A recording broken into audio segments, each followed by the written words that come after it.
ഞാൻ ഒന്ന് രണ്ട് വാക്യങ്ങൾ വായിച്ച് വിഷയത്തിലേക്ക് പോകാനായിട്ട് ആഗ്രഹിക്കുകയാണ്. എനിക്ക് തന്നിരിക്കുന്ന വാക്യങ്ങൾ ആദ്യം ഒന്ന് വായിച്ചോട്ടെ. 23-ാം സങ്കീർത്തനം അതിൻ്റെ 1 മുതൽ 3 വരെയുള്ള വാക്യങ്ങളാണ്. ഇതിങ്ങനെ വായിക്കുന്നു: യഹോവ എൻ്റെ ഇടയനാകുന്നു, എനിക്ക് മുട്ടുണ്ടാകുകയില്ല. പച്ചയായ പുൽപ്പുറങ്ങളിൽ അവൻ എന്നെ കിടത്തുന്നു, സ്വസ്ഥതയുള്ള വെള്ളത്തിനരികത്തേക്ക് എന്നെ നടത്തുന്നു. എൻ്റെ പ്രാണനെ അവൻ തണുപ്പിക്കുന്നു, തിരുനാമ നിമിത്തം എന്നെ നീതിപാതകൾ നടത്തുന്നു. ആ പ്രാണൻ എന്നുള്ള വാക്കിനെ ഉദ്ധരിച്ചാണ് ഇന്ന് രാത്രിയിൽ എനിക്ക് നമ്മുടെ തീമിനോടുള്ള ബന്ധത്തിൽ സംസാരിക്കുവാനായിട്ട് അവസരം തന്നിരിക്കുന്നത്. ഇങ്ങനെ അത് ഇംഗ്ലീഷിൽ പറയുന്നു: ഹി റിസ്റ്റോറത്ത് മൈ സോൾ. അത് 1 തെസ്സലോനിയൻ 5-ാം അധ്യായത്തിൻ്റെ 23-25 സമാധാനത്തിൻ്റെ ദൈവം തന്നെ നിങ്ങളെ മുഴുവനും ശുദ്ധീകരിക്കുമാറാകട്ടെ. നിങ്ങളുടെ ആത്മാവും പ്രാണനും ദേഹവും അശേഷം നമ്മുടെ കർത്താവായ യേശുക്രിസ്തുവിൻ്റെ പ്രത്യക്ഷതയിൽ അനന്യമായി വെളിപ്പെടും വണ്ണം കാക്കപ്പെടുമാറാകട്ടെ. അവിടെ വായിക്കുന്നു: നമ്മുടെ ആത്മാവും പ്രാണനും കാക്കപ്പെടുമാറാകട്ടെ. 3 യോഹന്നാൻ 1-ാമത്തെ വാക്യം. മൂപ്പനായ ഞാൻ സത്യത്തിൽ സ്നേഹിക്കുന്ന പ്രിയ ഗായോസിന് എഴുതുന്നത്: പ്രിയനെ, നിന്റെ ആത്മാവ് ശുഭമായിരിക്കുന്നത് പോലെ നീ സകലത്തിലും ശുഭമായും സുഖമായും ഇരിക്കണമെന്ന് ഞാൻ പ്രാർത്ഥിക്കുന്നു. അവിടെ നിന്റെ ആത്മാവ് എന്ന് പറഞ്ഞിരിക്കുന്നത് സോൾ എന്ന വാക്കാണ് ഇംഗ്ലീഷിൽ പറഞ്ഞിരിക്കുന്നത്. സകലത്തിലും എന്നുള്ള വാക്കിനകത്തും ഒത്തിരി അർത്ഥം അടങ്ങിയിട്ടുണ്ട്. സോ ഇന്ന് രാത്രിയിൽ എനിക്ക് തന്നിരിക്കുന്ന നമ്മുടെ തീമിനെ സബ് തീമായിട്ട് തന്നിരിക്കുന്നത് restoration and revival of the soul എന്നുള്ളതാണ്. നമ്മുടെ പ്രാണിൻ്റെ റെസ്റ്റോറേഷന് റിവൈവൽ എന്നാണ്. ദൈവമക്കളെ, നമ്മുടെ ദൈവത്തിന് നമ്മളെല്ലാവരെ കുറിച്ചും ഒരു സ്വപ്നമുണ്ട്. ആ ദൈവത്തിൻ്റെ സ്വപ്നം എന്ന് പറയുന്നത് റോമാലേഖനത്തിൽ ഇങ്ങനെ എഴുതിയിരിക്കുന്നു: അവൻ മുൻ അറിഞ്ഞവരെ തൻ്റെ പുത്രൻ അനേകം സഹോദരന്മാരിൽ ആദ്യജാതനാകേണ്ടതിന് അവൻ്റെ സ്വരൂപത്തോട് അനുരൂപമാകുവാൻ മുൻ നിയമിച്ചിരിക്കുകയാണ്. റോമാലേഖനം 8-ാം അധ്യായത്തിൽ ഇങ്ങനെ പറയുന്നു: അവൻ്റെ സ്വരൂപത്തോടെ അനുരൂപമാകുവാൻ മുൻ നിയമിച്ചിരിക്കുന്നു. ഈ ലോകത്തിന് അനുരൂപമാകാതെ നന്മയും പ്രസാദവും പൂർണ്ണതയുമുള്ള ദൈവഹിതം ഇന്നതെന്ന് തിരിച്ചറിയേണ്ടതിന് മനസ്സ് പുതുക്കി രൂപാന്തരപ്പെടുവീൻ. ഇന്ന് രാത്രിയിലെ ഈ സബ്ജക്റ്റ് ഇച്ചിരി കട്ടിയുള്ള ഒരു സബ്ജക്റ്റാണ്. എനിക്കറിയില്ല കർത്താവിൻ്റെ ദാസന്മാർ ഇത് എനിക്ക് എന്താ തന്നെന്ന് എനിക്കറിയത്തില്ല. പക്ഷേ എനിക്ക് ഒത്തിരി സന്തോഷമുള്ളൊരു സബ്ജക്റ്റാണ്. ഞാൻ ഈ സബ്ജക്റ്റിൽ കുറച്ച് നാളുകൾ ഈ സബ്ജക്റ്റിനുള്ള ബന്ധത്തിൽ എൻ്റെ സഭയിലും പല സ്ഥലങ്ങളിലും ആളുകളോട് ശുശ്രൂഷിക്കുവാൻ എനിക്ക് അവസരം നൽകിയിട്ടുണ്ട്. അന്നേരം ഈ സബ്ജക്റ്റ് എനിക്ക് കിട്ടിയപ്പോൾ എനിക്ക് ഒത്തിരി സന്തോഷം വന്നു. എങ്കിലും ഒരു സദസ്സിൽ, ഇങ്ങനത്തെ വലിയൊരു സദസ്സിനകത്ത് ഇത് എങ്ങനെ 30 മിനിറ്റിനുള്ളിൽ പ്രാണനെ തണുപ്പിക്കുന്ന കാര്യം എങ്ങനെ പറയുന്നതെന്ന് എനിക്കറിയത്തില്ല. ഞാൻ കുറച്ച് പ്രാണൻ്റെ സൗഖ്യമില്ലാത്ത വിഷയങ്ങൾ 2-3 പറഞ്ഞിട്ട് ഞാൻ ഇന്ന് രാത്രിയിൽ ഇരിക്കാൻ, കർത്താവിൻ്റെ ദാസന്മാർ അടുത്ത ദിവസങ്ങളൊക്കെ ഉണ്ടല്ലോ, അവർ സൗഖ്യത്തെക്കുറിച്ചും ഒക്കെ അവർ പറയും. ഇന്ന് ഞാനിവിടെ ഇരുന്നപ്പോൾ ഓർക്കുകയായിരുന്നു, അനേക വർഷങ്ങൾക്ക് മുന്നേ എൻ്റെ പ്രാണനെ തണുപ്പിക്കുന്നുവെന്ന് പറഞ്ഞ തീം വെച്ചുകൊണ്ട് നമ്മൾ സ്നേഹിക്കുന്ന നമ്മുടെ പ്രിയപ്പെട്ട കർത്താവിൻ്റെ ദാസൻ പാസ്റ്റർ പോൾ ഗോപാലകൃഷ്ണൻ വലിയൊരു പ്രസംഗം ചെയ്ത് ഇന്ന് ഞാൻ ഓർക്കുന്നുണ്ട്. അതുകൊണ്ട് എനിക്ക് വലിയ പ്രസംഗം അധികം തരാൻ ഒക്കത്തില്ല. എങ്കിലും ഞാൻ നമ്മുടെ പ്രാണനെ അഫക്റ്റ് ചെയ്യുന്നതായ ചില കാര്യങ്ങൾ ഞാൻ ഇന്ന് രാത്രി ഷെയർ ചെയ്യുവാൻ ആഗ്രഹിക്കുകയാണ്. നിങ്ങൾ എന്നോട് ദയവായി ഒന്ന് കോആപ്പറേറ്റ് ചെയ്ത് നിങ്ങൾ സഹകരിച്ച് അതൊന്ന് കേൾക്കണം. ഞാൻ ഒരു വ്യക്തിയെക്കുറിച്ചും അല്ല ഈ പറയുന്നത്. ഇവിടെ ഇരിക്കുന്ന ഒരു കർത്താവിൻ്റെ ദാസന്മാരെയും എനിക്ക് നല്ലതായിട്ട് അറിയത്തുമില്ല. എങ്കിലും നമ്മൾ എല്ലാവരും ഇതിനകത്ത് ഉൾപ്പെട്ടവരായോണ്ട് ഒരു പക്ഷേ ഞാൻ പറയുന്ന കാര്യങ്ങൾ നമ്മളെ എന്നെ സ്പർശിച്ചെന്ന് വന്നേക്കാം. എനിക്ക് അതുകൊണ്ട് ആരെയും വ്യക്തിപരമായിട്ട് പറയുന്ന കാര്യങ്ങളല്ല. മനുഷ്യരായ നമ്മുടെ പ്രാണന് വരുന്നതായ ചില രോഗങ്ങളെക്കുറിച്ച് ഞാൻ ഇന്ന് രാത്രിയിൽ ഒന്ന് ഷെയർ ചെയ്യുവാൻ ആഗ്രഹിക്കുകയാണ്. Price the Lord. ദൈവമക്കളെ, ദൈവത്തിൻ്റെ മക്കളായ നമ്മൾ ദൈവത്തോടുള്ള നമ്മുടെ നടപ്പിൽ നമ്മൾ പരാജയപ്പെടാറുണ്ട് പല സന്ദർഭങ്ങളിൽ. അത് ദൈവത്തിൻ്റെ എന്തെങ്കിലും തകരാറ് കൊണ്ടല്ല. നമ്മുടെ ജീവിതത്തിൽ ദൈവവുമായിട്ടുള്ള നമ്മുടെ നടപ്പിൽ തകരാറ് പറ്റുന്നത്, ആ തകരാറ് പറ്റുന്നതിൻ്റെ റീസൺ നമ്മുടെ പ്രാണനിൽ, നമ്മുടെ ദേഹിയിൽ ചില തകരാറുകൾ ഉണ്ട്, ചില രോഗങ്ങളുണ്ട്. ഇന്ന് കർത്താവിൻ്റെ ദാസൻ ലീഡ് ചെയ്ത പാസ്റ്റർ ഡേവിഡ് കെ കർത്താവിന്റെ ദാസൻ പറഞ്ഞു, എനിക്ക് ഒത്തിരി സന്തോഷമുണ്ടായി. നമ്മുടെ മുറിവുകൾക്ക് സൗഖ്യം വരുത്തുന്ന ദൈവമാണ് നമ്മുടെ ദൈവം. ഇന്ന് സാവകാശത്തിൽ ഞാൻ ചില കാര്യങ്ങൾ പറയുമ്പോൾ ഞാൻ വിശ്വസിക്കുന്നു പരിശുദ്ധാത്മാവാൻ ദൈവം ഇന്ന് രാത്രി നമ്മളിൽ ഒരു ക്രിയ ചെയ്യുമാറാകട്ടെ. നമ്മളെ തന്നെ ഒന്ന് താഴ്ത്തി ഏൽപ്പിച്ചു കൊടുത്താൽ നമ്മുടെ അജണ്ടകൾ, നമ്മുടെ ചില ഇഷ്ടങ്ങൾ, ഞാൻ ഇങ്ങനെയാണ്, ഇതൊക്കെ മതി, ഇങ്ങനെയൊക്കെ മതി എന്നൊന്നും പറഞ്ഞു നിൽക്കാതെ നമ്മളെ തന്നെ ദൈവങ്ങളിലേക്ക് ഏൽപ്പിച്ചു കൊടുത്തു കഴിഞ്ഞാൽ പരിശുദ്ധാത്മാവാൻ ദൈവം ചില റെസ്റ്റോറേഷൻ, ചില ഹല്ലേലൂയ യഥാസ്ഥാനപ്പെടുത്തലുകൾ ഇന്ന് രാത്രി പരിശുദ്ധാത്മാവാൻ ദൈവം ചെയ്യും. ദൈവത്തിൻ്റെ വെളിച്ചം ഇന്ന് രാത്രി നമ്മുടെ ഉള്ളിലേക്ക്, നമ്മുടെ പ്രാണനിലേക്കൊന്ന് ലൈറ്റ് ചെയ്താൽ പല കാര്യങ്ങൾ ഇന്ന് രാത്രിയിൽ വെളിപ്പെട്ടു വരും. ഞാൻ ആഗ്രഹിക്കുന്നു പരിശുദ്ധാത്മാവാൻ ദൈവം അത് ചെയ്യുമാറാകട്ടെ. കർത്താവിന്റെ ദാസൻ ഇങ്ങനെ പറഞ്ഞു, നമ്മുടെ ദേഹി, അതിനൊരു എക്സാമ്പിളായിട്ട് ഞാൻ പെട്ടെന്ന് പറഞ്ഞു തുടങ്ങട്ടെ. ശാരീരികമായി നമ്മുടെ ഫിസിക്കൽ ബോഡി, ഞാൻ ഇന്ന് അധ്വാനിച്ച് രാവിലെ മുതലോ വൈകിട്ട് വരെ അധ്വാനിച്ചാൽ ഈ ചൂടിൽ വേർപ്പിലൊക്കെ ഞാൻ വേർക്കും, ഞാൻ അഴുക്കായിത്തീരും. അങ്ങനെ എൻ്റെ ശരീരം അഴുക്കായി തീർന്നു കഴിഞ്ഞാൽ എനിക്ക് തന്നെ എൻ്റെ ശരീരം എന്നോട് പറയും, എൻ്റെ ബ്രെയിൻ എന്നോട് പറയും, ജോൺസനെ നീ പോയി കുളിക്കണം, കുളിച്ച് സോപ്പൊക്കെ ഇട്ട് നിൻ്റെ ദേഹത്തുള്ള വേർപ്പും അഴുക്കും ഒക്കെ നീ കളയണം.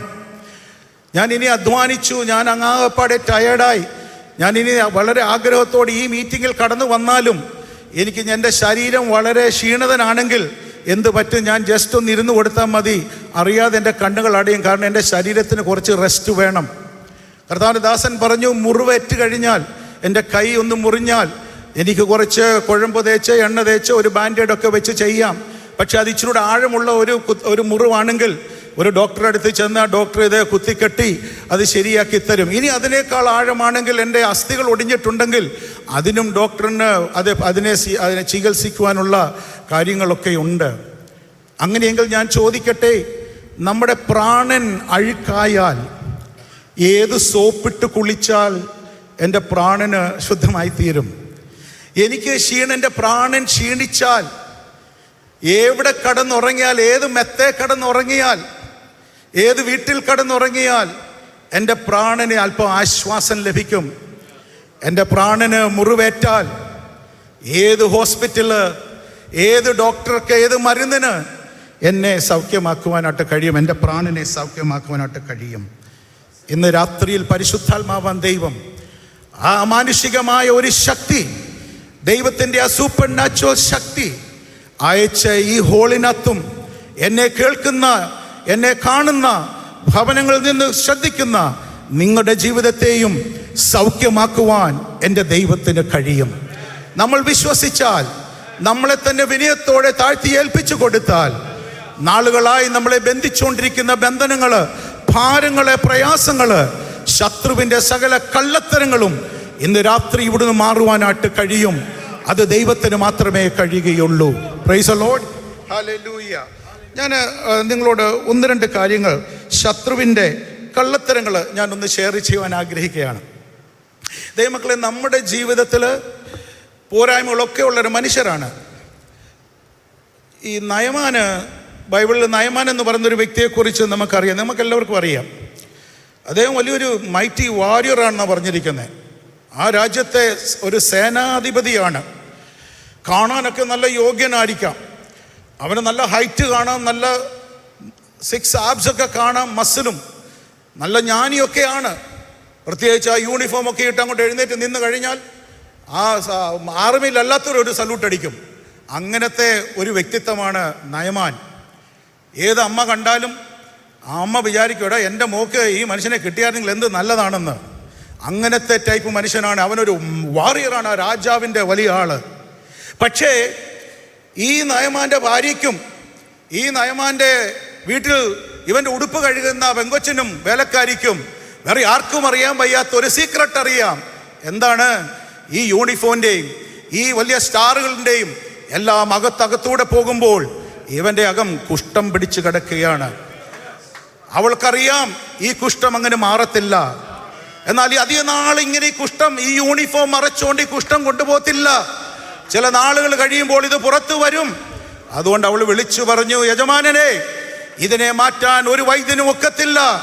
ഇതിനെ മാറ്റാൻ കഴിയുന്ന ഒരു ദൈവമുണ്ട്. ഇസ്രായേലിന്റെ ദൈവത്തിന്റെ അടുത്ത് നീ ചെന്നാൽ ആ ദൈവദാസൻ നിന്നോട് പറയുന്നത് കേട്ട് വിനയപ്പെട്ട് അവൻ പറയുന്നത് അനുസരിച്ച് നീ ചെയ്താൽ, നീ ചിന്തിക്കാത്തതിനപ്പുറമായി നിന്റെ ശരീരത്തെ മാറ്റി അതിന് വ്യത്യാസം തന്ന് അതിനെ പുതുതാക്കി തീർക്കുവാൻ ദൈവത്തിന് കഴിയും. എന്നെ കേൾക്കുന്ന പ്രിയ ദൈവജനമേ, ഇന്ന് രാത്രി നമ്മളെ തന്നെ ഒന്ന് ഏൽപ്പിച്ച് കൊടുക്കാം. Price the Lord.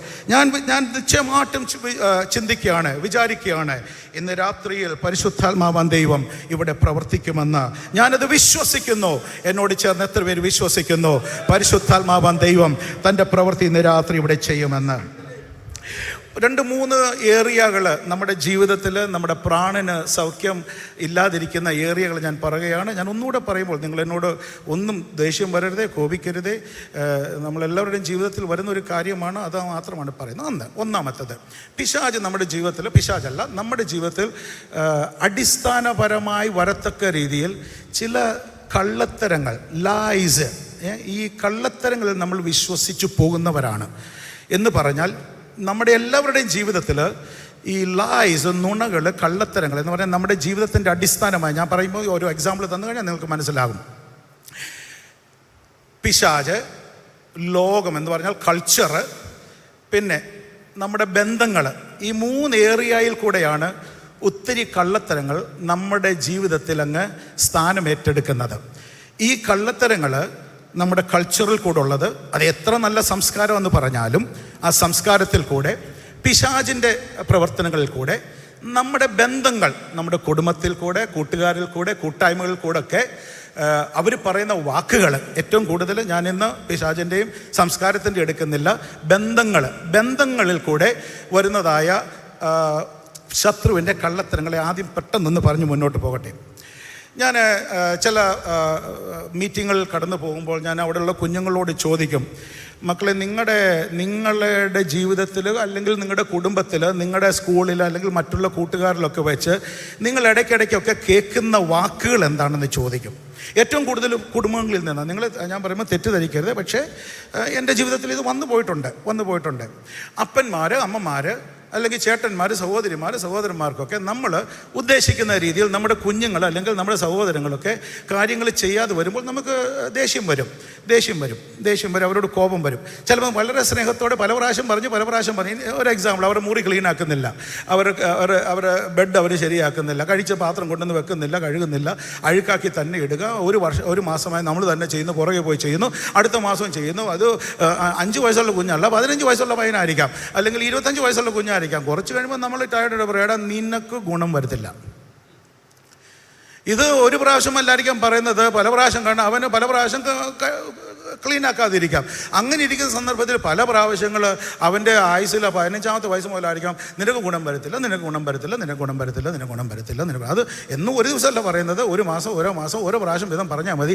ആവർത്തിച്ച് ഞാൻ ഒന്ന് എഴുതി വെച്ചിട്ടുണ്ട്, നിങ്ങളോടൊന്ന് പറയാം എന്തൊക്കെയാണ് ഞാൻ അവർ പറഞ്ഞത് കേട്ടോ. നിങ്ങൾ എന്നോട് ക്ഷമിക്കണമേ, ഇത് റിയലായിട്ട് പറഞ്ഞ് ഞാൻ കൊച്ചു സർവേ എടുത്തപ്പോൾ നമ്മുടെ കുഞ്ഞുങ്ങൾ പറഞ്ഞതാണ്. അവരെ വിളിക്കുന്ന വിളികളൊക്കെ കേട്ടോ നിങ്ങൾ കേട്ടോ. പൊട്ടന്, വെടിയ്, നാശം, യൂസ്ലെസ്, ഇവിടെ നിന്നെ കൊണ്ട് ഒരു ഉപയോഗമില്ല, നീ യൂസ്ലെസ്, മൃഗം കേട്ടോ. നമ്മൾ അവരും അങ്ങോട്ടും ഇങ്ങോട്ടൊക്കെ ദേഷ്യം വരുമ്പോൾ വിളിക്കുന്ന മൃഗമേ, മണ്ടൻ, വെടിയെ, ഒരു ഗുണമില്ലാത്തവന്, പിശാച്, മന്ദബുദ്ധിയെ, പൊണ്ണനെ, തടിയനെ, ഇങ്ങനെ അങ്ങ് പേരുകളങ്ങ് പോവുകയാണ്. ദേഷ്യം വരുമ്പോൾ നമ്മൾ പറയുന്നതാണ്. ഈ കുഞ്ഞുങ്ങളൊക്കെ കേട്ട് അല്ലെങ്കിൽ നമ്മൾ തന്നെ കേട്ടാലും കുറച്ച് കഴിയുമ്പോൾ നമ്മൾ വിചാരിക്കടാ, എന്നെ കൊണ്ട് ഇനി ഒരു ഗുണവും വരത്തില്ല. ഇങ്ങനെ വന്നിട്ടുണ്ട്, ഇങ്ങനെ ചിന്തകൾ വരും. എന്നെ കൊണ്ട് ഒരു ഗുണവുമില്ല, എന്നെ കൊണ്ട് ഒരു കാര്യം സാധിക്കത്തുമില്ല, കാരണം അങ്ങനെയാണ് നമ്മൾ കേൾക്കുന്നത് കേട്ടോ. ഇത് സ്വന്തം വീട്ടിൽ നിന്നായിരിക്കാം ഇത് വരുന്നത്, നമ്മുടെ പ്രാണനെ കുറിച്ചായി പറയുന്നത്. ഇവിടെയൊക്കെ ചിലരൊക്കെ ഇരിക്കൊണ്ടായിരിക്കാം ഇങ്ങനത്തെ വാക്കുകൾ കേട്ട് അതിനനുസരിച്ച് അതൊരു അടിസ്ഥാനമായി മാറി. ഇത് ഒരു അടിസ്ഥാനമായി മാറിയിരിക്കുകയാണ്. അന്നേരം ഒരു ലജ്ജ വരാം, ഒരു പേടി വരാം, ഒരു ഇൻസെക്യൂരിറ്റി വരാം. അന്നേരം ഇങ്ങനെയുള്ള കാര്യങ്ങൾ വന്നു കഴിയുമ്പോൾ എന്ത് പറ്റുമെന്നറിയാമോ? ഇത് മറ്റുള്ളവരിത് അറിയാതിരിക്കാൻ തക്കവണ്ണം നമ്മളെ തന്നെ അങ്ങ് ഓരോരോ കാര്യങ്ങൾ കൊണ്ട് കവർ ചെയ്യാൻ നോക്കും. അതാണ് ആദാമും ഹവ്വയും ചെയ്തത്. അവർ തോട്ടത്തിൽ പാപം ചെയ്ത് അവർ നഗ്നരായി കഴിഞ്ഞപ്പോൾ അവർ കണ്ടുപിടിച്ച വിദ്യ എന്താണ്? കുറച്ച് അത്തിയുടെ ഇലകൾ എടുത്തിട്ട് അവർ ഒരു ഉടുപ്പുണ്ടാക്കി അവരുടെ നഗ്നത മറയ്ക്കാനായിട്ട് നോക്കാനായിട്ട് നോക്കി. ഇന്നും ഞാനും നിങ്ങളും ചെയ്യുന്ന കാര്യങ്ങൾ പലതും നമ്മൾ അത്തിയുടെ ഇല കൊണ്ട് മറയ്ക്കുകയാണ്. അന്നേരം ഈ അത്തിയിലകൾ ചിലത് ഞാനൊന്ന് പറഞ്ഞോട്ടെ. ഹല്ലേലൂയ. ഞാൻ അതിനകത്ത് വരുമ്പോൾ ഒന്ന്, ഈ അത്തിയിലകൾ എന്ന് പറയുന്നത് നമ്മുടെ ജീവിതത്തോട് നമ്മൾ ചേർത്ത് പണിയുന്ന ഓരോരോ കാര്യങ്ങളാണ്. ഈ ഒരു രസകരമായ കാര്യം, എൻ്റെ കാര്യം തന്നെ പറയാം. എനിക്ക് എൻ്റെ ജീവിതത്തിൽ പല അത്തിയില ഉണ്ടെങ്കിലും എൻ്റെ കണ്ണ് ആദ്യം കാണുന്നത് ഞാൻ കെട്ടിവെച്ചേക്കുന്ന അത്തിയിലകളല്ല, ഞാൻ കാണുന്നത് മറ്റേ ആൾക്കാർ കെട്ടിവെച്ചേക്കുന്ന അത്തിയിലകളാണ്.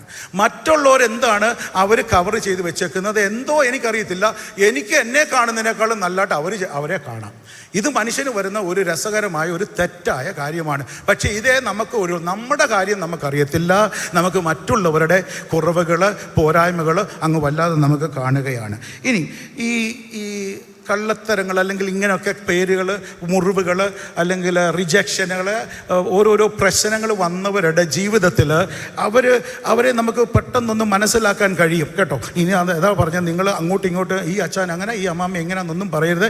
നമ്മളെ തന്നെ ശോധന ചെയ്യണം. ഇതിനകത്ത് ഒന്നാമത്തെ രീതി ഞാൻ പറയാം. ഈ നിങ്ങൾ ചിലരെ കണ്ടിട്ടുണ്ട്, ഭയങ്കരം എന്തെങ്കിലും നമ്മൾ അവരോട് പറഞ്ഞു കഴിഞ്ഞാൽ അവർ പെട്ടെന്ന് ഡിഫെൻസീവ് ആകും. എന്ന് പറഞ്ഞാൽ അച്ഛായ എന്തുകൊണ്ട് വിശേഷം, ഇവൻ എന്തോന്നാ എന്നോട് എൻ്റെ വിശേഷം ചോദിച്ചത്, പെട്ടെന്ന് ഇങ്ങനത്തെ റിപ്ലൈ വരുന്ന ഒത്തിരി പേരുണ്ട്. എന്തിനാ എങ്ങോട്ട് പോയച്ചാ, എന്തിനാ ഇവൻ എന്നോട് എങ്ങോട്ട് പോകുന്നത് ചോദിക്കുന്നത് എന്ന് പറഞ്ഞാൽ ഓൾറെഡി അകത്തൊക്കെ പല കാര്യങ്ങളിൽ കൂടെ കടന്നു പോകുമ്പോൾ ആരെങ്കിലും എന്തെങ്കിലും ഒരു നല്ല കാര്യം പോലും ചോദിച്ചാലും ഞാൻ എന്ത് പറ്റും, എൻ്റെ ചിന്ത എന്താണ്, എനിക്കെതിരെ പണിയാനാണ്, എന്നെ ഉപദ്രവിക്കാനാണ്. ഇങ്ങനെയുള്ള ഫീലിംഗ് വരുന്നാലേ ഓർത്തോണം എന്തോ പ്രാണന് ഇച്ചിരി തകരാറുണ്ടെന്ന്. രണ്ടാമത്തെ പ്രാണന് തകരാറിൻ്റെ ഒരു കാര്യം പറയാം. ഈ നിസ്സാരമായ കൊച്ചു കാര്യങ്ങൾ കണ്ടാലും ഈ അച്ഛന്, ഈ ആൻറ്റി, അമ്മാമ്മയ്ക്ക് എന്ത് പറ്റും, ഭയങ്കര ദേഷ്യം വരും. നിസ്സാരമായ കാര്യം. ഇപ്പോൾ ഒരു കുഞ്ഞു കൂടുന്ന അങ്ങോട്ട് എഴുന്നേറ്റ് നടന്നാൽ എൻ്റെ പ്രസംഗം നിൽക്കും, എനിക്ക് പിന്നെ പ്രസംഗിക്കാൻ നോക്കുന്നത്, എന്തിനാണ് നീ എഴുന്നേറ്റ് പോകാതെ ഇപ്പോൾ എഴുന്നേറ്റ് പോയോ എന്ന് പറഞ്ഞാൽ കൊച്ചു കാര്യങ്ങൾ. ഞാൻ എഴുന്നേറ്റ് പോകണമെന്നല്ല പറയുന്നത്, പക്ഷേ എന്തെങ്കിലും ഒരു കൊച്ചു കാര്യം പോലും എവിടെങ്കിലും ആരുടെയെങ്കിലും ജീവിതത്തിൽ കണ്ടു കഴിഞ്ഞാൽ എനിക്ക് സഹിക്കാനൊക്കത്തില്ല. നോക്കണേ, അതൊരു അസുഖമാണ്. ഈ പ്രാണനുള്ളൊരു അസുഖം, അത് നിങ്ങൾ സൂക്ഷിക്കണം. അടുത്തൊരു കാര്യം കൂടെ ഞാൻ പറഞ്ഞോട്ടെ. നിർബന്ധക്കാരുണ്ട്. അവർ പറയുന്നത് പോലെ കാര്യം നടന്നില്ലെങ്കിൽ പിന്നെ അവർക്ക് പാടാനും ഒക്കത്തില്ല, പ്രാർത്ഥിക്കാനും ഒക്കത്തില്ല. എനിക്കറിയാം, ഞങ്ങളുടെ ചർച്ചിൽ തന്നെ ഒരു പയ്യനുണ്ടായിരുന്നു. അവൻ എന്നോട് ഒന്ന് പറഞ്ഞത്, അവൻ കീബോർഡ് കളിക്കുന്നവനാ. അന്നേരം വേറെ ആരെങ്കിലും കീബോർഡ് കളിക്കുമ്പോൾ അതിൻ്റെ ഒരു കീ ഇച്ചിരി മാറിയാൽ പിന്നെ അവന് പാടാനും ഒക്കത്തില്ല, അവന് സ്തോത്രം പറയാനും ഒക്കത്തില്ല. കാരണം കീ തെറ്റി കഴിഞ്ഞാൽ പിന്നെ പാടാനൊക്കത്തില്ല. ഞാൻ എൻ്റെ സമയം മുന്നോട്ട് വന്നു. ഇനി 1-2 കാര്യങ്ങളിലൂടെ ഈ കള്ളത്തരങ്ങൾ നമ്മൾ വിശ്വസിച്ച് കഴിഞ്ഞാൽ, അതാണ് നമ്മുടെ അടിസ്ഥാനമെന്ന് നമ്മൾ വിചാരിച്ച് കഴിഞ്ഞാൽ, പിന്നെ നമ്മൾ ഈ അത്തിയലകൾ എന്താണെന്നറിയാം. ഒന്നാമത്തെ അത്തിയല ഞാൻ പറയാം, പെർഫോർമൻസ് എന്ന് പറഞ്ഞാൽ പ്രകടനങ്ങൾ. ഞാൻ എൻ്റെ ജീവിതത്തിലെ കുറവുകളെ, പോരായ്മകളെ മറ്റുള്ളവരെന്നോട് പറഞ്ഞത് അതിനെ കവർ ചെയ്യാൻ നോക്കുന്നത്, എൻ്റെ ജീവിതത്തിൽ മറ്റേ എല്ലാവരെക്കാളും എനിക്ക് പെർഫോം ചെയ്യണം എന്ന് പറഞ്ഞാൽ ഞാൻ ചെയ്യുന്നതാണ് ഞാൻ. ഓർത്തോണേ, എന്ന് പറഞ്ഞാൽ എൻ്റെ ജോലിയാണ്, എൻ്റെ ഡിഗ്രിയാണ് എൻ്റെ വില, എൻ്റെ മൂല്യം എന്ന് പറയുന്നത് എൻ്റെ ഡിഗ്രിയാണ്, എൻ്റെ ജോലിയാണ്. ഞാൻ വലിയൊരു സീനിയർ പാസ്റ്റർ ആണെങ്കിൽ അതാണ് എൻ്റെ മൂല്യം. വലിയൊരു ചർച്ചിൻ്റെ പാസ്റ്റർ ആണെങ്കിൽ അതാണ് എൻ്റെ മൂല്യം. എനിക്ക് വലിയൊരു കാറുണ്ടെങ്കിൽ അതാണ് എൻ്റെ മൂല്യം. പ്രൈസ് ദി ലോർഡ് എന്ന് പറഞ്ഞാൽ, കാരണം പണ്ട് പറഞ്ഞിട്ടുണ്ട്, നിനക്കൊന്നും ആകാൻ പോകുന്നില്ല, നീ ആരും ആകത്തില്ല, നീ ഒന്നും സാധിക്കാൻ പോകുന്നില്ല എന്നൊക്കെ പറഞ്ഞത് ഈ അടി കിടപ്പുണ്ട്. ഞാൻ എല്ലാവരും കാണിച്ചു തരാം എന്നുള്ള ചിന്തയിൽ, ഈവൻ ആത്മീയ ഗോളത്തിൽ പോലും ഉയർച്ചകൾ ആഗ്രഹിക്കുന്നത് നല്ല രീതിയിലുള്ള ആഗ്രഹങ്ങളല്ല. അവരുടെ മൂല്യങ്ങൾ തെറ്റായ കള്ളത്തരത്തിൽ അടിസ്ഥാനം കടക്കുന്നത് കൊണ്ട് അവർക്ക് അത് ലഭിക്കുന്നിടം വരെ അവർ അധികമായി അത് പ്രവർത്തിച്ചുകൊണ്ടേയിരിക്കും. നിങ്ങൾ കണ്ടിട്ടുണ്ടോ? ഞാൻ ഈ പറയുമ്പോൾ എനിക്കറിയത്തില്ല, ഇവിടെ ആരെയും അറിയത്തില്ല, എങ്കിലും ഞാൻ പറയട്ടെ. നമുക്കെല്ലാവർക്കും പേരുണ്ട്. എൻ്റെ പിതാവിൻ്റെ പേര് ബേബിച്ചൻ എന്നായിരുന്നു, KV ജോൺ എന്നായിരുന്നു. പക്ഷേ പപ്പ എൻ്റെ പിതാവ് വന്നത് ചാത്തങ്കരി ദേശത്തു നിന്നാണ്. അന്നേരം ഈ ചാത്തങ്കരി ദേശത്ത് കുറച്ചേറെ ബേബിമാരുണ്ടായിരുന്നു. അതുകൊണ്ട് അവരെന്ത് ചെയ്തു, അവരെൻ്റെ അപ്പനെ വിളിക്കാൻ തുടങ്ങി ചാത്തങ്കരി ബേബിച്ചൻ. ചാത്തങ്കരി ബേബിച്ചൻ എന്നാണ് എൻ്റെ അപ്പനെ വിളിച്ചുകൊണ്ട്. നല്ല കുഴപ്പമില്ല, ഒന്നും ഒരു കുഴപ്പമില്ല, കാരണം ദേശത്തിൻ്റെ പേര് വെച്ച് ഇത്ര പേര് വിളിക്കുന്നുണ്ട്. പക്ഷെ നമ്മുടെ മലയാളികൾക്കാണ് ഏറ്റവും കൂടുതൽ ഞാൻ നോക്കിയപ്പോൾ ഈ ഓരോരോ സാധനങ്ങളുടെ പേര് വെച്ച് വിളിക്കുന്നത്. കേട്ടിട്ടുണ്ടോ? ഞാൻ കേട്ടിട്ടുണ്ട് കാഡിലാക്ക് ജോയി. ജോയിയുടെ പേര് ആഡ് ചെയ്തേക്കുന്നത് തന്നെ കാഡിലാക്ക് കാറിൻ്റെ കൂടെ ബെൻസ് മത്തായി എന്ന്, അല്ലെങ്കിൽ ബെൻസ് ബാബു എന്ന്, ടൊയോട്ട ജോജു എന്ന്, അല്ലെങ്കിൽ വേറെ പേരുകളൊക്കെ ഉണ്ട്, എന്തോ ലെക്സസ് തമ്പി എന്നൊക്കെ. അതിന് ഒരു കുഴപ്പവുമില്ല, കാരണം ഇതൊക്കെ എന്താണ്, നമ്മുടെ ജീവിതത്തോട് അറ്റാച്ച് ചെയ്യുന്നതാണ്. അതാണ് വില, അതാണ് വില. അത് മാറ്റരുത് കേട്ടോ. ഡോക്ടർ എന്ന് പറഞ്ഞ് കിട്ടിയ ഒരാളെ ഡോക്ടർ എന്ന് വിളിച്ചില്ലെങ്കിൽ അദ്ദേഹം എഴുന്നേറ്റ് വരത്തില്ല. കാരണം എനിക്ക് സംഭവിച്ച കാര്യമാണ്. ഞാൻ അത് ഒന്നിനുമല്ല ഞാൻ പറഞ്ഞത്. നമ്മുടെ മൂല്യം എന്തിനാണ്? ആ പേരിനകത്ത്, നമ്മുടെ സാധനത്തിനകത്ത് നമ്മുടെ വാല്യൂ എന്ന് പറയുന്നത് ഇതിനകത്താക്കി വെച്ചിരിക്കുകയാണ്. ഇതൊക്കെ പ്രാണന് സൗഖ്യമില്ലാതിരിക്കുന്നതിൻ്റെ സൈനുകളാത്. ദൈവമക്കളെ, നമ്മുടെ വാല്യൂ എന്ന് പറയുന്നത്, എൻ്റെ വില എന്ന് പറയുന്നത് ഒരു കൊട്ടാരമല്ല, ഒരു PhD ഡിഗ്രി അല്ല. നല്ലത് നല്ലത് നല്ലത്, പക്ഷെ അതാകരുത് എൻ്റെ നിങ്ങളുടെ മൂല്യം, എൻ്റെ നിങ്ങളുടെ വാല്യൂ. എൻ്റെ നിങ്ങളുടെ വാല്യൂ എന്ന് പറയുന്നത്, അതെ, ദൈവം നിത്യമായി എന്നെ സ്നേഹിച്ചിട്ട് തൻ്റെ പുത്രനെ കാൽവറി ക്രൂശിൽ യാഗമായി തീർത്ത ആ സ്നേഹമാണ് എൻ്റെ മൂല്യം. എന്നെ ദൈവ പൈതലാക്കി തീർത്തതാണ് എൻ്റെ അടിസ്ഥാനം. അല്ലാതെ കാറല്ല, വീടല്ല, സൗന്ദര്യമല്ല, ഡിഗ്രികളല്ല. Praise the lord. അതിൻ്റെ പുറകെ അടുത്തത് ശ്രദ്ധിച്ചോണേ. എത്രയും ആൾക്കാർക്ക് എന്നെ ഇഷ്ടമുണ്ടോ, മറ്റുള്ളവരുടെ ഇഷ്ടം സമ്പാദിക്കാനായി എന്തെല്ലാം കാര്യങ്ങളാണ് നമ്മൾ ചെയ്യുന്നത്. മറ്റെല്ലാവരും നോക്കുമ്പോൾ നല്ല ജോൺസൺ നല്ലതാ, ജോൺസൺ നല്ലതാ, ഓ നല്ല ആളാ, കണ്ടില്ലേ ജോൺസൺ നല്ല ആളാ. ഇത് ജോൺസൺ നല്ലതാന്ന് പറയിപ്പിക്കാൻ വേണ്ടി ജോൺസൺ കടന്ന് പല കാര്യങ്ങൾ അങ്ങ് ചെയ്യുക. കാരണം ആളുകൾ കാണുമ്പോൾ ജോൺസൺ നല്ല ആളാ. ഇത് ഞാൻ എപ്പോഴും കേട്ടുകൊണ്ടിരിക്കണം. ഈ രോഗിയായിട്ടുള്ള പ്രാണന് രോഗിയായിട്ടുണ്ടെങ്കിൽ എനിക്കിത് കേട്ടുകൊണ്ടിരിക്കണം. ജോൺസൺ നല്ലതാ. ഇത് പറയാത്ത ആളിനെ കാണുമ്പോൾ എനിക്ക് വിഷമം വരും. ഇത് ചെയ്യാത്ത ആളിനെ കാണുമ്പോൾ പ്രശ്നം. എൻ്റെ സമയം മുന്നോട്ട് പോകുന്നത് എനിക്ക് ഒത്തിരി പറയാനുണ്ട്. ഹല്ലേലൂയ. അടുത്തത് ഞാൻ പറഞ്ഞത്, മക്കളെ സൂക്ഷിക്കണം കേട്ടോ. നമ്മൾ ഓരോന്നൊക്കെ ചെയ്യുന്നത് ഇതെല്ലാം ഒരു ദിവസം ശോധന ചെയ്യും. പൈസ കൊടുക്കുന്നത്, പ്രസംഗിക്കുന്നത്, പ്രാർത്ഥിക്കുന്നത്, പാട്ട് പാടുന്നത്, പോകുന്നത്, ചെയ്യുന്നത്, എന്തൊക്കെ എനിക്കറിയാം. ഞാൻ പറയട്ടെ, ഇതെല്ലാം നമ്മുടെ പ്രാണന് തകരാറാണെങ്കിൽ നമുക്ക് പോലും അറിയത്തില്ല ഞാൻ എന്തിനാ ചിലത് ചെയ്യുന്നതെന്ന്. അടുത്ത ഒരു കാര്യം, എനിക്ക് ഫുൾ കൺട്രോൾ ഉണ്ടെങ്കിലേ എനിക്ക് സന്തോഷം വരത്തുള്ളൂ. അത് വീട്ടിലാണെങ്കിലും. ഞാൻ ചില കുഞ്ഞുങ്ങളോട് ചോദിച്ചിട്ടുണ്ട്, മക്കളെ നിങ്ങളുടെ വീട്ടിൽ വെക്കേഷന് പോകുന്നത് ആര് പറയുന്നിടത്താണ് പോകുന്നതെന്ന് ചോദിച്ചിട്ടുണ്ട്. മിക്കവാറും സ്ഥലത്ത് പറയും മമ്മി പറയുന്നിടത്താണ് പോകുന്നത്. അത് പിന്നെ സാരമില്ല, നിങ്ങൾ എങ്ങനെയാണെന്ന് വെച്ചാൽ നിങ്ങൾ വർക്ക് ചെയ്തോ. പക്ഷേ കൺട്രോൾ, അത് കരഞ്ഞാണെങ്കിലും കാണിച്ച് കൺട്രോൾ, ചിരിച്ച് കാണിച്ചാണെങ്കിലും കൺട്രോൾ, ചെയ്തു കൊടുത്താണെങ്കിലും കൺട്രോൾ. ചുരുക്കം പറഞ്ഞാൽ കൺട്രോൾ ഇല്ലെങ്കിൽ അദ്ദേഹത്തിന് വിലയില്ല.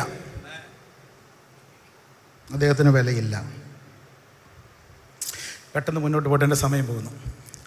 രണ്ടാമത്തെ വലിയൊരു കാര്യം, അതും ഇച്ചിരി ഒന്ന് പറഞ്ഞോട്ടെ. പാരമ്പര്യമായി വ്യാപരിക്കുന്ന ചില പാപ സ്വഭാവങ്ങൾ ഞാൻ അതിനെ ഒന്ന് സ്പർശിച്ചോട്ടെ. പാരമ്പര്യമായി വ്യാപരിക്കുന്ന ചില പാപ സ്വഭാവങ്ങൾ ഇന്ന് രാത്രി എന്തെങ്കിലും നമ്മുടെ ജീവിതത്തിൽ ഉണ്ടെങ്കിൽ നമ്മളത് ഏറ്റുപറഞ്ഞ് ഉപേക്ഷിച്ച് സൗഖ്യം പ്രാപിച്ചിട്ടേ പോകാവൂ. എനിക്ക് ഈ സബ്ജക്റ്റ് തന്നുകൊണ്ടാണ് ഞാനിത് പ്രസംഗിക്കുന്നത്, അല്ലാതെ ഞാനിത് പറയത്തില്ലായിരുന്നു കേട്ടോ. ഈ അബ്രഹാം, എനിക്ക് ഒത്തിരി ഇഷ്ടമുള്ള ആൾ അബ്രഹാമിനെ. ഞാൻ അബ്രഹാമിൻ്റെ വാക്ക് പറയാൻ പോലും യോഗ്യരുള്ള ആളല്ല. പക്ഷേ ദൈവം ഉണ്ടല്ലോ, പരിശുദ്ധാത്മാവ് വേദപുസ്തകത്തിൽ ഓരോരുത്തരെ കുറിച്ച് എഴുതാനത്ത് അവരുടെ നല്ല കാര്യം എഴുതിയിട്ടുണ്ട്, തെറ്റ് കാര്യം എഴുതിയിട്ടുണ്ട്. എൻ്റെ കാര്യം വലിയ കൂടെ ഉള്ളവരുടെ കാര്യമൊക്കെ എഴുതി കഴിഞ്ഞാൽ ഞങ്ങൾ ആരും ഇവിടെ നിൽക്കത്തുപോലില്ല. പക്ഷെ അബ്രഹാമിനെ കുറിച്ച് എഴുതി അത് നമ്മൾ വായിച്ച് നമ്മുടെ ജീവിതത്തിലൊരു പാഠം പഠിക്കാൻ വേണ്ടി. കേട്ടോണേ, ഒന്ന് ശ്രദ്ധിച്ച് നിങ്ങൾ കേൾക്കണം. എനിക്ക് 15 മിനിറ്റ് കൂടെ ഉണ്ട്, ഞാൻ നിർത്താം. അബ്രഹാമിൻ്റെ ഭാര്യ സാറ നല്ല സുന്ദരിയായിരുന്നു, നമുക്കെല്ലാവർക്കും അറിയാം. പ്രായം ചെന്നിട്ട് നല്ല സുന്ദരിയായിരുന്നു. അങ്ങനെ അവിടെ ചെന്നപ്പോൾ ഒരു രാജാവിന് ഇഷ്ടം തോന്നി. അന്നേരം അബ്രഹാം പറഞ്ഞു, അവളോട് പറഞ്ഞു, നമുക്ക് എല്ലാവർക്കും അറിയാവുന്ന കാര്യം, പെട്ടെന്ന് ഞാൻ അങ്ങ് പറഞ്ഞു പോട്ടെ, നീ പറയണം ഞാൻ നിൻ്റെ സഹോദരനാണെന്ന്. ഭർത്താവെന്ന് പറയരുത്, എന്നെ തീർക്കും, നിന്നെ എടുക്കും, അതുകൊണ്ട് നീ അത് അങ്ങനെ അങ്ങ് പറഞ്ഞു. ഭാര്യ പറഞ്ഞു, ഒരു കുഴപ്പമില്ല. നമ്മൾ പറയാം ടെക്നിക്കലി, നമ്മൾ വായിച്ചു നോക്കുമ്പോൾ അറിയാം, ടെക്നിക്കലി ഒരു സഹോദരി തന്നെയാണ്. ഈ നമ്മൾ പറയുമല്ലോ ഒരു കൊച്ചു വെള്ളക്കള്ളം, കറുത്ത കള്ളമല്ല, വെള്ളക്കള്ളം, വൈറ്റ് ലൈൻ, അത് വലിയ പ്രശ്നമില്ല. കാരണം നമ്മുടെ കാര്യമൊക്കെ നേടാൻ ഞങ്ങൾ കാര്യങ്ങളൊക്കെ നന്നായിട്ട് പോയി, കൊച്ചു കള്ളം ഒന്നും ഒരു പ്രശ്നമല്ല. പക്ഷേ പ്രശ്നം എന്താ പറ്റുമെന്നറിയാമോ? അബ്രഹാം അപ്പച്ചൻ പറഞ്ഞത് തന്നെ ഇസ്ഹാക്ക് മോനും ചെയ്തു. ഇതേപോലെ കാര്യം വന്നപ്പോൾ അവളോട് പറഞ്ഞു, എൻ്റെ ആങ്ങളെന്ന് പറഞ്ഞു. അതും പ്രശ്നമില്ലായിരുന്നു, വലിയ പ്രശ്നമില്ലായിരുന്നു. പക്ഷെ മൂന്നാം തലമുറ വന്നു കഴിഞ്ഞപ്പോഴത്തേന് ഈ കള്ളത്തരത്തിൻ്റെ ഡിഗ്രി കൂടി. ആ അപ്പന് ഒരു ദിവസം ഇറച്ചിയൊക്കെ കഴിക്കണം, മക്കളെ ഒന്ന് അനുഗ്രഹിക്കണം എന്നൊക്കെ ഒരു താല്പര്യം ഉണ്ടാക്കി പറഞ്ഞപ്പോൾ അമ്മച്ചി അകത്തുനിന്ന് കേട്ടിട്ട്, ഇതാ കള്ളത്തരത്തിന്, അപ്പച്ചൻ പറഞ്ഞ കള്ളത്തരത്തിന് മോൻ്റെ ജീവിതത്തിൽ കള്ളത്തരം വന്നിട്ടുണ്ടെങ്കിൽ അത് വർദ്ധിച്ചു വരുന്നത് കൊച്ചുമോൻ്റെ സമയം വരാൻ നേരത്തെ അമ്മച്ചിയുടെ കള്ളത്തരത്തിന് കൂട്ടിച്ചേരും. എന്നിട്ട് കള്ളത്തരമാണോ? എന്തൊക്കെ പരിപാടികളാ? രോമൊക്കെ കൊണ്ട് കയ്യെ വെച്ച് മോർഫിങ്, സൗണ്ട് മാറ്റം, ആള് മാറ്റം, ഡ്രസ്സ് മാറ്റം, AI യൂസ് ചെയ്യുന്നു, ChatGPT യൂസ് ചെയ്യുന്നു, എന്തൊക്കെ ചെയ്യാൻ ഒക്കുമോ എല്ലാം കൂടെ ചെയ്ത് കള്ളത്തരത്തിനകത്ത് കുഴുങ്ങി. പിന്നെ അമ്മയെ ശരിക്കും കാണാൻ സാധിച്ചിട്ടില്ല കേട്ടോ. ഞാൻ പിന്നെ വരുന്നു, സഹോദരന്മാർ തമ്മിൽ പിന്നെ ശരിയായി അവിടെ. ഇനി അവിടെ കൊണ്ട് നിന്നോ, ഇനി കള്ളത്തരത്തിൽ കൂടാൻ പോവായ യാക്കോബ് അപ്പച്ചൻ ഇനിയും കൊച്ചു 10-12 മക്കളൊക്കെ വരാൻ പോവല്ലയോ? സഹോദരന്മാരെല്ലാം കൂടെ കൂടി തീരുമാനിച്ച് യോസേഫ് മോനെ കൊണ്ടുവന്ന് ആ കള്ളത്തരം ഒരു ദിവസമല്ലായിരുന്നു, നീണ്ട വർഷങ്ങൾ കള്ളത്തരം അഭിനയിച്ചു. അയ്യോ എൻ്റെ യോസഫ് എന്ന് ചേട്ടാനിയന്മാർ കാണിച്ചു, അങ്ങോട്ടും ഇങ്ങോട്ടും കാണിച്ചു. കള്ളത്തരത്തിന് ദൈവമക്കളെ, ഇന്ന് മനുഷ്യന് കള്ളമാണോ പറയുന്നത് പോലും അറിയത്തില്ല. എന്തോ ചോദിച്ചാലും കള്ളത്തരമാണ് വെളി വരുന്നത്. എങ്ങോട്ട് വായിച്ചാ അങ്ങോട്ട് പോവാം, എവിടെ പോവാച്ചാ തിരിച്ചെന്നാ പോന്നെ, ഞാൻ ഇവിടെ നാളെ അവിടെ, അങ്ങോട്ട് പോകുന്ന കാര്യമില്ല, തിരിച്ചെന്ന എന്ന് പറഞ്ഞാലും ഒന്നും ഒരു സത്യം പറയാൻ വയ്യാത്ത രീതിയിൽ പ്രാണന് സൗഖ്യം വേണം.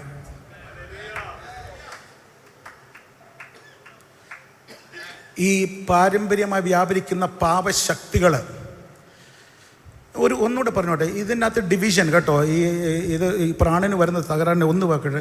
ഈ അബ്രഹാം അപ്പാച്ചന് മക്കളില്ലാതെ നമുക്കറിയാം, ഒരു മോനുണ്ടായി ഇസ്മായേൽ, നമുക്കറിയാം വിവരമൊക്കെ. പിന്നെ ഇസ്ഹാക്ക് ഉണ്ടായിക്കപ്പോൾ സാറാമ്മച്ചി പറഞ്ഞു ഒക്കത്തില്ല, അദ്ദേഹത്തെ കൊണ്ട് വിട്ടോണം. അബ്രഹാം അപ്പച്ചന് വിഷമത്തോടെയാണ് കൊണ്ടുവിട്ടത്. പക്ഷേ അത് ദൈവം പറഞ്ഞില്ലയോ എന്ത് വന്ന് പറഞ്ഞാലും അവിടെ ഒരു വേർപിടൽ, ഒരു ഡിവിഷൻ ആ ഭവനത്ത് സംഭവിച്ചു. അത് ശരിയല്ല. ഒന്നിച്ച് നിൽക്കേണ്ടവർ അത് പിരിഞ്ഞു. അടുത്ത തലമുറ ഇസഹാക്കിൻ്റെ മക്കൾ വന്നു. അമ്മയുടെ വയറ്റിനകത്ത് തന്നെ കിടന്ന് പിടി തുടങ്ങി. അനിയൻ ചേട്ടൻ്റെ കാലേ കയറി പിടിച്ചേക്കോ, അകത്ത് വെച്ച് തന്നെ. ഇനി പുറത്ത് വന്നിട്ടുള്ള കാര്യം പറയുകയേ വേണ്ട. ഇനി അവൻ്റെ മക്കൾ വന്നു. അവൻ്റെ തലമുറ വന്നപ്പോൾ ഇസ്രായേൽ എന്നും പറഞ്ഞ ഒരു ഗ്രൂപ്പ് പോയി, യഹൂദി എന്നും പറഞ്ഞ് വേറൊരു ഗ്രൂപ്പും പോയി. അങ്ങോട്ടും ഇങ്ങോട്ടും അടി, മത്സരങ്ങൾ, കുടുംബങ്ങളിൽ സഹോദരന്മാർ തമ്മിൽ, സഹോദരിമാർ തമ്മിൽ. ചായ കൊച്ചു കാര്യം ആദ്യം കേട്ടോ, കൊച്ചു കാര്യങ്ങൾ. ദാവീദിൻ്റെ കാര്യം നമ്മൾ എടുത്താലും 1-2 ഭാര്യമാരല്ലായിരുന്നു, കാണുന്ന സുന്ദരിമാരെ എല്ലാം ഇഷ്ടമായിരുന്നു. പക്ഷേ ദാവീദേ, നിന്റെ കാലം കൊണ്ടത് നിൽക്കത്തില്ല. മോൻ വന്നപ്പോൾ 300 എണ്ണമായി, 700 എണ്ണമായി. അവൻ്റെ മോൻ വന്നപ്പോൾ അതും 100 കണക്കിനായി. എബ്രായ ലേഖനത്തിൽ എഴുതി വെച്ചിട്ടുണ്ട്, അബ്രഹാം നമ്മൾ നല്ലത് ചെയ്താലും വേദപുസ്തകം എഴുതി വെച്ചിട്ടുണ്ട്, വിതയ്ക്കുന്നത് കൊയ്യും. അതിനൊരു മാറ്റവുമില്ല. നല്ലതാണെങ്കിലും 30, 60, 100, തെറ്റായതാണെങ്കിലും 30, 60, 100. കേട്ടോ, മറ്റെഴുതി വെച്ചിട്ടുണ്ട്, അവൻ മൽക്കീസദേക്കിന് ദശാംശം കൊടുത്തപ്പോൾ ആരുണ്ടായിരുന്നു? അദ്ദേഹത്തിൻ്റെ കടിപ്രദേശത്ത് ലേവി. അത് ഒന്നാമത്തെ തലമുറയല്ല, പല തലമുറകൾ കഴിഞ്ഞിട്ടുള്ളത്. ഞാനും നിങ്ങളും ചിലത് ചെയ്യുമ്പോൾ, അത് ദൈവസന്നിധിയില്, സഭയില്, കുടുംബത്തില് നമ്മൾ ഓരോന്ന് ചെയ്യുമ്പോൾ ആരും കാണുന്നില്ലെന്ന് വന്നാലും ഒരു കാര്യം ഇന്ന് രാത്രി മറന്നു പോകരുതേ. നമ്മൾ ചെയ്യുന്നത് പറയുന്നത് നമ്മുടെ അടുത്ത തലമുറ കണ്ടുകൊണ്ടിരിക്കുകയാണ്, പഠിച്ചുകൊണ്ടിരിക്കുകയാണ്. ഇന്ന് രാത്രിയിൽ പ്രാണന് സൗഖ്യം ദൈവം തരട്ടെ, പ്രാണന് ദൈവം സൗഖ്യം തരട്ടെ. ഞാൻ വേഗത്തിൽ ഒരു കാര്യം കൂടെ പറഞ്ഞിട്ടിരുന്നുള്ളൂ, അതിന് പല കാര്യങ്ങളുണ്ടായിരുന്നു.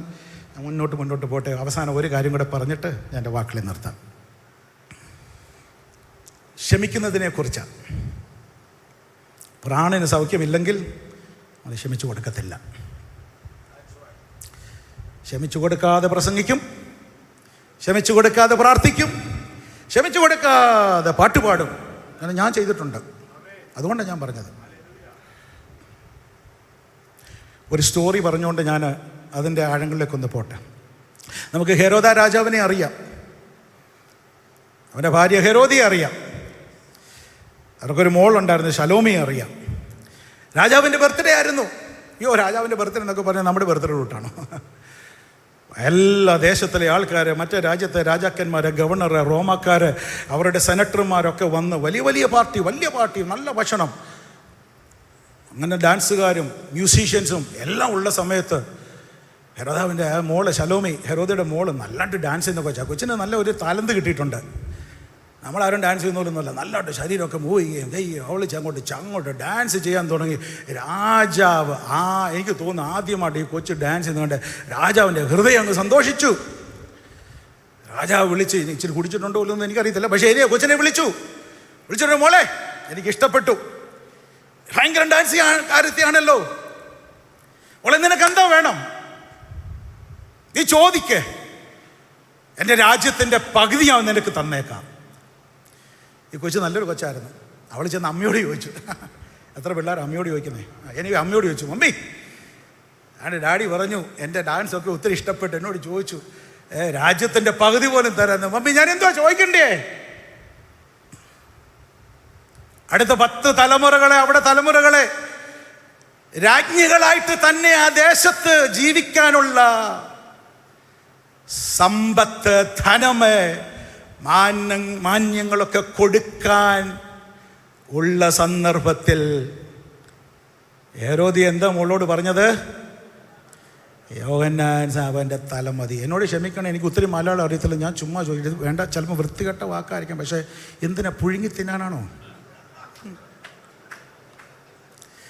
കയ്പ് നിന്റെ ഹൃദയത്തിൽ വെച്ചുകൊണ്ടിരുന്നാൽ, ക്ഷമിക്കാൻ നിനക്ക് കഴിയത്തില്ലെങ്കിൽ, നിന്റെ തലമുറകളുടെ പോലും നന്മകളെ നീ ഡിസ്ട്രോയ് ചെയ്യുവാണെന്ന് ഇന്ന് രാത്രി നിങ്ങൾ മനസ്സിലാക്കിക്കോ. എൻ്റെ സമയം തീർന്നു. ദൈവം നിങ്ങളെ അനുഗ്രഹിക്കുമാറാകട്ടെ.